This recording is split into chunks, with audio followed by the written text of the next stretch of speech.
আসসালামু আলাইকুম বড় ভাই, ভালো আছেন? কি নিয়েছে? খিচুড়ি আনছেন আজকে? এই যে বড় ভাই খিচুড়ি নিয়ে আসছে আজকে। সাথে কি ভাই? চার পদের ভর্তা না? এটা কি ভর্তা ভাই? ডাল ভর্তা, ডাল ভর্তা। এটা আলু ভর্তা, আলু ভর্তা। এটা পেঁয়াজ ভর্তা। আর এটা কি ভাই? ওটা ধনিয়া পাতা ভর্তা। না, ধনিয়া পাতা ভর্তা না? যাক ইনশাল্লাহ। তাহলে দেন ভাই, এটা খিচুড়ি দেন।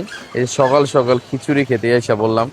এই যে ভাইয়েরা আমাদের জেলা পরিষদ আগানগর জেলা পরিষদ মার্কেটের সামনে কিন্তু খিচুড়ি বিক্রি করে। এই জেলা পরিষদের এইখানে সবসময় বিক্রি হয়। সকালে বিক্রি করেন, দুপুরেও তো আপনি খাবার বিক্রি করেন না? দুপুরেও ভাই খাবার বিক্রি করে ওই যে ওইখানে। তো ভাই আবার এইখানে আবার এই যে দুপুরে ভাতও বিক্রি করে, আবার সকালে নাস্তায় বিক্রি করে এই জায়গায়।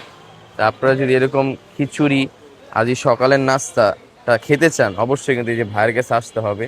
আর ভাই কিন্তু এই জেলা পরিষদের এইখানে এই যে ইসলাম প্লাজা মার্কেটের অপোজিটে এই যে রিল্যাক্স ফ্যাশনের এইখানে কিন্তু ভাই বসে। কি খিচুড়ি আনেন সকালে নাকি অন্য কোনো আইটেম আছে ভাইয়া? সকালে শুধু খিচুড়ি না? তাহলে এরকম চার পদের ভর্তা দিয়ে যদি এরকম খিচুড়ি খেতে হয় তাহলে অবশ্যই কিন্তু আসতে হবে এখানে, ঠিক আছে? তো সকাল সকালে এরকম যদি খিচুড়ি খেতে চান তাহলে অবশ্যই কিন্তু আসবেন এখানে। আর ভিডিওটি ভালো লেগে থাকলে সবাই লাইক কমেন্ট শেয়ার করে দেবেন। সবাই ভালো থাকবেন, আল্লাহ হাফিজ।